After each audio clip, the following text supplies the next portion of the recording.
10. The also eligible in there is also scratched number 13. Turf is firm, 7 minutes to post.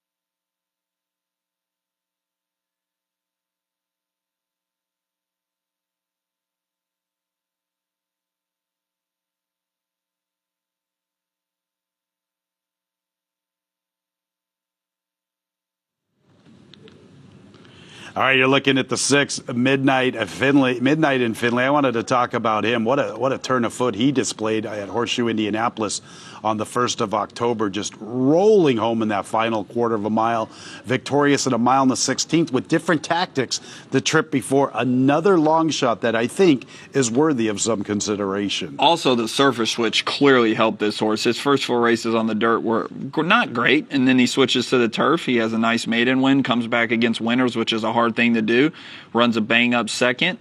Is a huge price at 23-1, and if this race falls apart, there's no reason this horse can't be rolling late at a price.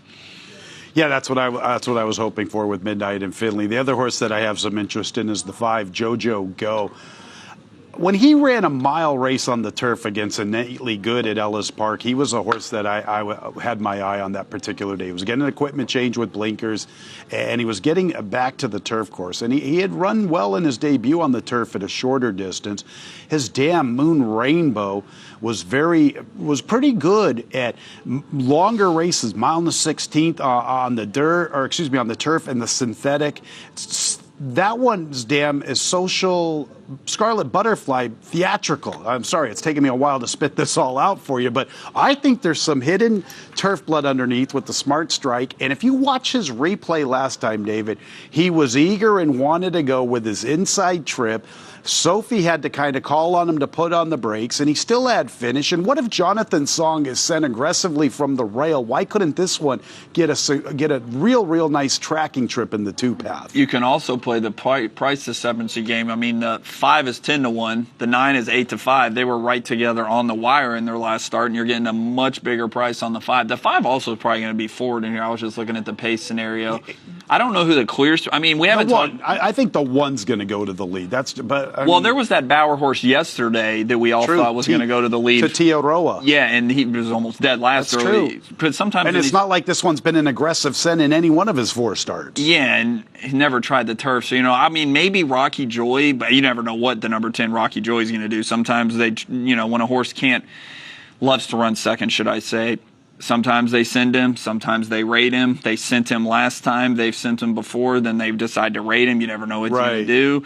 Maybe he's a horse that's going to be right on the lead. But I think the 5's going to be involved. That would be perfect for the 5 if Rocky could go and clear, and then the 5 could get into the 2 path. That would be awesome for him, because I want him to try to avoid that inside steadying trip that he just encountered. He needed that race. I like the 5 a little. I think he's intriguing. And never be surprised with Luis Saez on the 4 horse here. Sometimes when there's no pace in races, he just goes. And Blast Furnace is not too far off the pace, too bad, going 9 furlongs. And we haven't talked about the 3. I didn't love the 3 in here. Yeah. It's Irad Ortiz, Hall of Fame trainer Bill Mott. His maiden win was okay. The runner-up came back to win a couple weeks ago, maybe it was September meet. I don't know. The days all go together.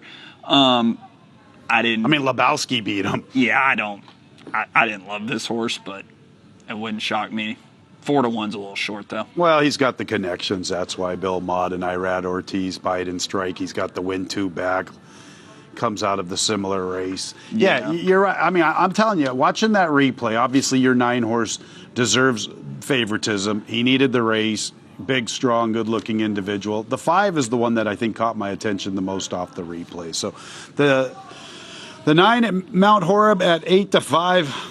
I don't think there's really anybody else that Rocky Joy, like you said, you just don't know what we're going to get from him from time to time. Probably a runner-up finish. Wouldn't you like to own Rocky? I would love to own Rocky, a horse that's won 1 time in his career and made $270,000. Sign me up. How about the Hidden Chamber? He comes out of the same race as that Midnight in Findlay. There he is with Warlander a couple races ago. Mile and the 5/16, making a move and then flattening out. Yeah, he's a closer. We saw this rider yesterday. I'm just trying to give a beautiful ride on Vina something. I Yeah, can't. The names. Arana, Vina Arana. Yeah, we. Yeah. So he gave a great ride yesterday. Probably going to work out a similar trip. All right. Last double on the Sunday card. Couple races to go. Very nice turf race. The 9's the 8-5 favorite. Best of luck here in the 9th.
And the horses have crossed onto the turf course. They are at the gate, and it's post time.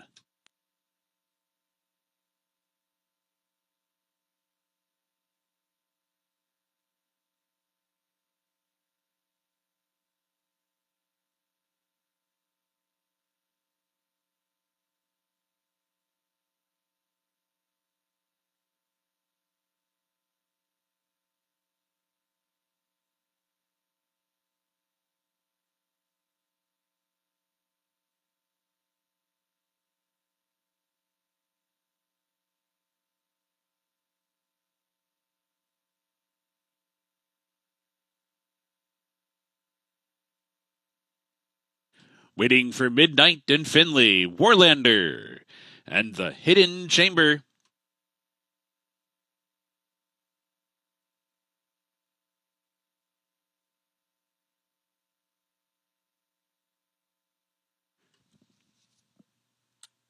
They're in the gate. And they're off. And Gibran has hustled out of there with Blast Furnace. Rocky Joy not far behind them. Jojo Go pulled back off the pace. Bite and Strike. Keen inside in tight though. Gibran will be the leader with a circuit to go and opens up to lead by a length. Blast Furnace settles in toward the rail to be second early. Rocky Joy 2 wide third. Warlander 3 wide fourth. Jojo Go tries to settle down inside. Still reserved in fifth. Bite and Strike reined in to run sixth. Jonathan Song alongside seventh. Domingo is eighth. Mount Orb comes away ninth and is already 10 lengths off the lead. And a break of 3 from there to Obelisk, followed by the Hidden Chamber. Midnight and Finley trails the field down the backstretch run. And at 99-1, Gibran goes through an opening half and 46-4. So the pace is solid. They hit the far turn. Big long shot in front. Blast Furnace comes off the rail second now. Rocky Joy 2 wide, moving up from third. Jojo Goes worked out a ground-saving trip in fourth. Bite and Strike splits rivals, comes up to grab fifth. Warlander far outside in sixth. Mount Orb is picking through the pack. Mount Orb in with a big shot. Is stuck in behind horses though in cramped quarters off the turn. In the meantime, Blast Furnace is up for the lead now. Blast Furnace in front by 2. JoJo Go dives down to the rail. Mount Orab comes up on the outside. Rocky Joy is there. Midnight and Finley slicing through traffic and diving to the inside. Blast Furnace in front on the far outside. Mount Orab surging late. And JoJo Go came away with the win in the last few strides. Mount Orab will have to settle for second, and then it was either Blast Furnace and oncoming Midnight and Finley or Domingo.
Number 5, JoJo Go first, 9 Mount Orab second, 4 Blast Furnace third, 6 Midnight and Finley fourth, and 2 Domingo finished fifth.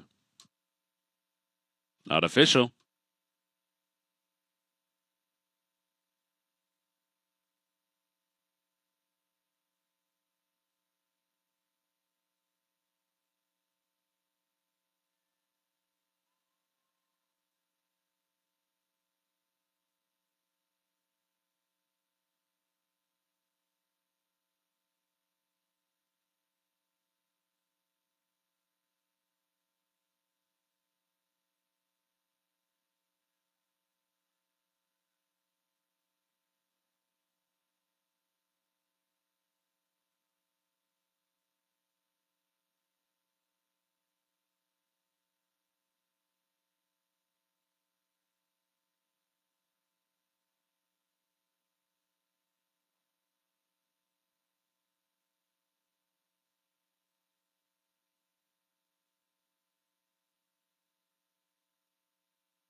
JoJo Go is a 3-year-old son of Tisdalaw from Moon Rainbow by Smart Strike, owned by David Williams, trained by Chris Davis.